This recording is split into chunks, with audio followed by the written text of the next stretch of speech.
recently there was an Amazon sale, and they had these mini PCs. Yeah. Look at this one right here.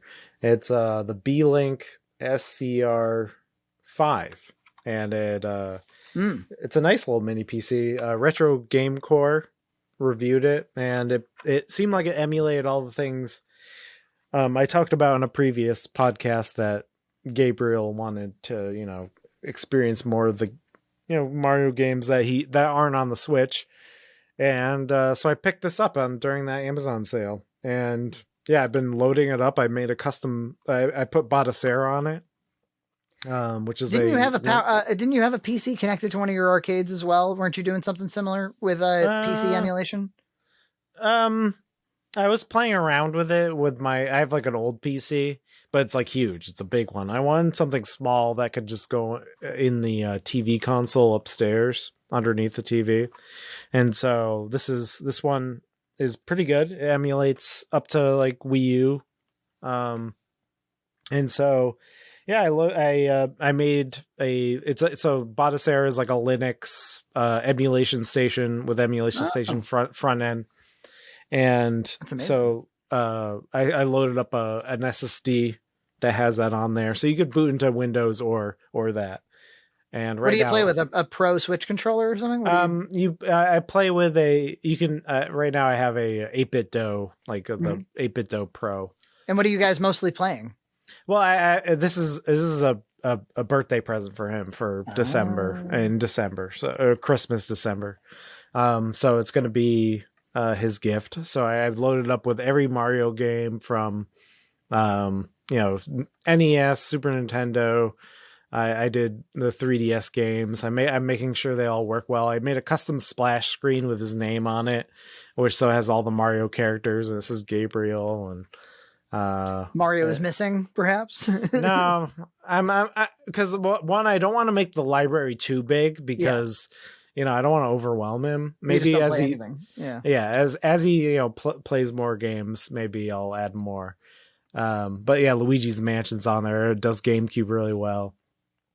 So it's been so I've been working on that, and I'm also documenting it all for a video.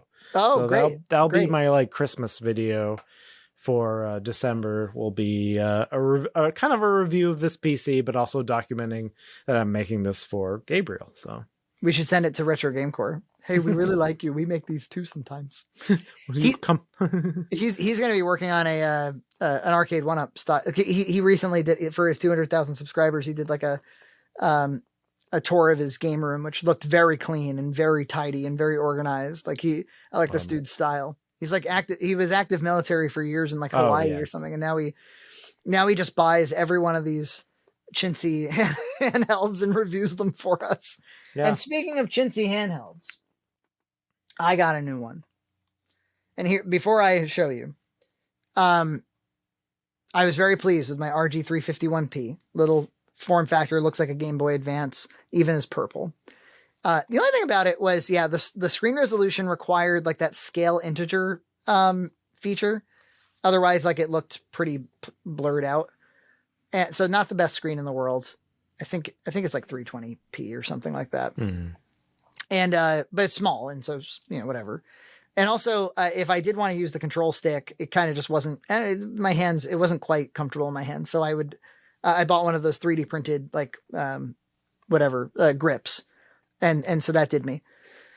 I'm walking in with a ton of groceries last week, and I have that, like when you're carrying way too many groceries, you're like kicking the door open and the whole thing. Oh yeah. Because like for some reason, like one more trip out to the car is bullshit to you. You're like, no, we can get all of this.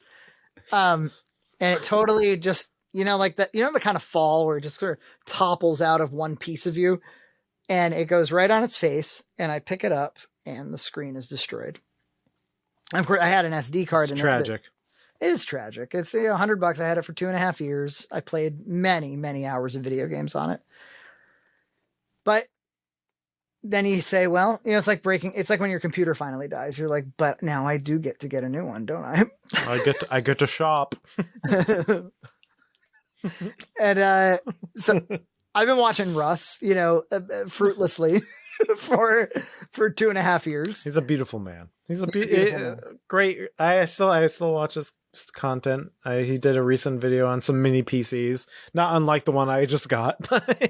It reminds me a bit of BoxMac, where like, you know, by the time you're on your 100th, 200th video, you're like, anybody who watched all along kind of has the full narrative, but people who drop in or out or whatever, like you have to do roundups. You have to have a database. You have to have a website. You have to like, he has a little database of the mini PCs, and I used that when buying this. Yeah. I was like, oh, can it emulate 3DS? Oh, can it do this? Can it do that? Can it load this? And so, yeah, it's very helpful that he made that spreadsheet. I think he controls the entire market for these things. Like, because if you just want to know, if you're like, which one should I buy? You're going to end up like the first hit is going to be Retro Game Core. Yeah. And with the Analog Pocket, I read his guides to update it because they release new cores all the time, and he always updates that freaking guide every time. Yeah. So he tells you how to actually get some value out of your purchases. Like there's this other channel called Wolf Den that was reviewing these for a while. They have like this nice purple backlighting and stuff, and kind of an angry guy with longer hair. Yeah. I've seen a few of him. He's fed through my algorithm. It looks a bit like Riff Raff from Rocky Horror. Yeah. Fucking Riff Raff, fucking Rocky Horror hairdo. You're welcome. Thanks for touching me with your fucking stupid Riff Raff from fucking Rocky Horror hairdo. You're bigger than me and stronger than me, so what? But he, like I remember not too long ago, he was reviewing the device I'm about to show you. And like, he just used the SD card they shipped it with. And he was like bitching. He's like, it doesn't look good and it performs badly. And Super Nintendo, the music sometimes is wrong. So this device sucks. And it's like, dude, you need to go visit Russ. And he's had Russ on his show before, actually. But I was like, you got to go visit Russ. Russ is going to tell you to take that terrible illegal SD card that it came with, throw it in the trash, and make yourself a nice new one with some nice custom firmware. So I couldn't stand not to have an RG351P. It's worked out for me. So I bought a new one of those and I put it aside. Oh, and small detail. They have so these are Anbernic devices. It's like a Chinese company, and it says Anbernic underneath the screen where Nintendo would normally read. And they look so much like Nintendo products that Etsy actually has bezels that you can get. So I bought like a $5 bezel last year that said Game Boy Advance on it, and I put that on the thing. They don't sell them anymore. So that's gone. But I was happy to see that they do now ship. So when I bought the 351P, I had to order it from AliExpress 2.5 years ago. And I think it took like 2 or 3 months to get to me. Whereas I ordered on Amazon for $100 and it showed up 2 days later. And Amazon now is full of them now. Yeah. Yeah. So get them while they're plentiful. And it ships now with a screen protector, so you can slap a screen protector right on that bitch.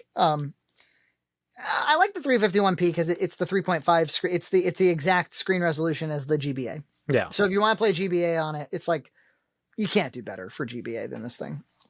But in that same family, so of course I could have bought higher powered stuff. I certainly could have bought like a Steam Deck. Did I say Steam Deck is what I meant to say. I said Steam.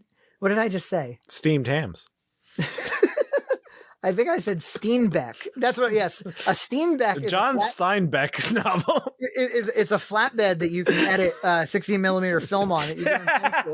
I could have bought a Steam Deck. A Steenbeck. Steamed hams. For steamed hams. Well, Seymour, I made it's despite your directions. Oh man. Anyway, it seems like I could have bought all this higher power stuff with different chipsets, things that can actually reach, that do like N64 better, that do some PS2 or whatever. I'm still just like, I don't need anything all that crazy. Yeah. I also could have like gone on back order for the Analog Pocket, which you've made sound very attractive. But you also were the same guy who was like, but listen, if you don't already have one and you got a nice emulator and you don't need the cartridge shit, and you don't need it. I mean, your biggest sort of like a advertisement for it is it's got a really nice screen and it's got a nice build. Yeah. Well, I think this thing has a great screen and a great build. So this is the Anbernic 351V. So if the other one was the P for plastic, V for vertical. Thank you. V for vertical. Feels much better than the last one. Screen way better. It's got your so where a cartridge would be, you can rest your fingers for the L1, and it's got L2 comfortably placed. It still has that same old switch light control stick that we all have. And yeah, it runs newer versions of Arc OS, which is an open source custom firmware that they've made that runs Emulation Station. I really like it. It plays Dreamcast really nicely. And boy, oh boy, I've really just been, I mean, it just is, it's so good. I got it in this wood paneling design. It's not actual wood, folks. Folks, it's not actual wood. It's not actual. They didn't make it out of actual wood, folks. It's not actual wood. We're gonna get these Chinese emulators with real wood. Okay. Okay. Whatever happened to wood paneled Game Boys? Obama wouldn't let you have them.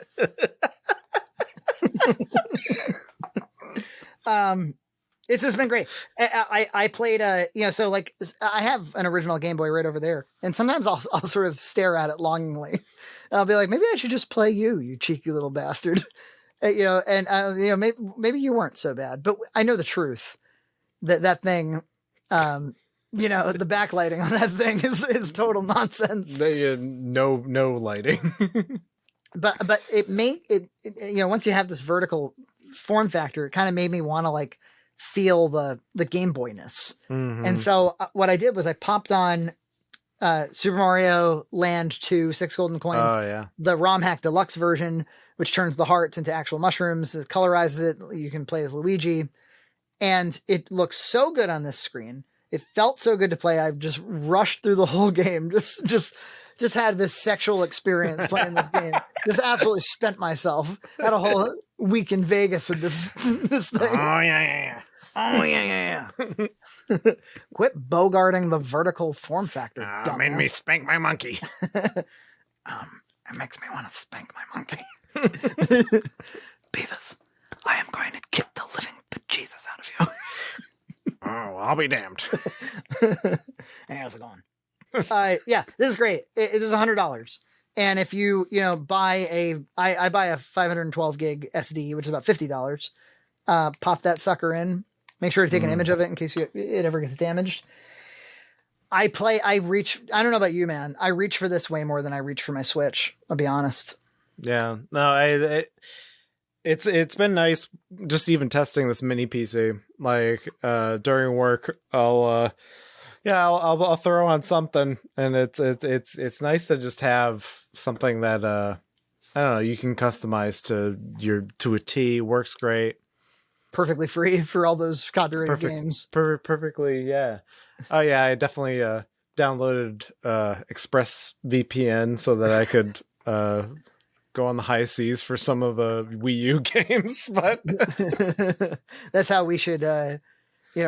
Unfortunately, we're not sponsored by Nord or ExpressVPN, but we recommend them. We recommend them. Just out, pure prudence. So yeah, look, if you're looking for something that can play SNES, NES, Genesis, Sega CD, 32X, PS1, GBA, GB, Neo Geo, PC Engine CD, TurboGrafx. I mean, it's like a Sega Master System. I mean, like you'll never.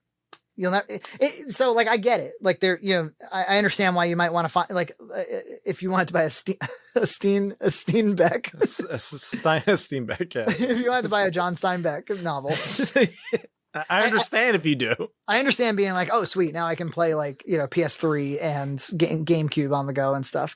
But if you just want an endless amount of retro video games, you cannot do better. You don't have to be online to fucking play this thing. There's more games than you'll probably ever be able to play. Yeah, and it kind of it's like restrictions are sort of enabling in this way. It kind of makes you be like, So what else does a Sega Master System have? Or yeah, exactly. Well, you showed was it Masters of what was it called? Darkness. Yeah. It's like a Castlevania ripoff, and you were talking in Discord about it, and I was like, I'm gonna load it up. I loaded it up on that guy right there, that Street Fighter machine, and I was like, yeah, this is just Castlevania, and it plays really well. I was actually really surprised. Yeah, like when you get the cane and you're like hitting people with it. It's very Castlevania, except it's more like 1800s, like Victorian. Yes. Yeah, you sort of have to like think of its time and place where you're like, well, imagine you're in Brazil or you're one of the families that has a Sega Master System. You want to play Castlevania. Konami didn't license their franchise to Sega Master System. You got to rip off. And as long as the rip off, published by Sega, plays nicely enough, then fine. I beat it. And I now have, before I was doing save states. No. Rewind and fast forward. This is what you want. I mean, what I do is I map it this so is a high class thing. Yeah. You don't want to be doing save states. It's the rewind feature. That's what you gotta do. And who the hell doesn't want to rewind? You hold select and you. I mapped it to L2. L1 is your save state. So quick save state, quick rewind. You're not going to beat a game like that otherwise. There's no way. You're not going to... This fucking game sends you back to the beginning of the game if you die. There's no way you're doing that. No. But yeah, it was actually a good Halloween-y time. And despite being a total ripoff, it's like a good ripoff. It actually... Like, the gameplay felt good, Oh, one other thing about this mini PC I want to mention with Batocera is that I have a thing called a dolphin bar, which is, you remember that on the Wii they had the IR the sensors. Sensors. This is a thing that you hook up to the PC with a USB, and you can sync legitimate Wiimotes to it. And Batocera supports that natively, so I can actually sync my legitimate Wiimote to it. And it works perfectly. So you could play House of the Dead or with it, House of the Dead Overkill. And you could play Mario Galaxy 2. And it works flawlessly. It's amazing. Don't have to do anything. It's great. So you would say like, if you're willing to set up a quick PC, maybe don't buy a Wii, like forget the Wii, because obviously the resolution on that thing is kind of unacceptable. Yeah, it's unacceptable. And this upscales it. You can, especially with this one, you can upscale to 1080p, and that's perfect, really. Yeah. And when you upscale Wii, it looks great. Like it looks better. It looks better than most things. It's like, and so now I can play Wii, Wii U, everything, and it plays perfectly. So love it. And you don't. The great thing about that dolphin bar is you don't have to like map like motion controls to a button or some shit. You just play with the way it's intended to be played. Subscribe to Red Cow Entertainment on Patreon for full episodes every other week.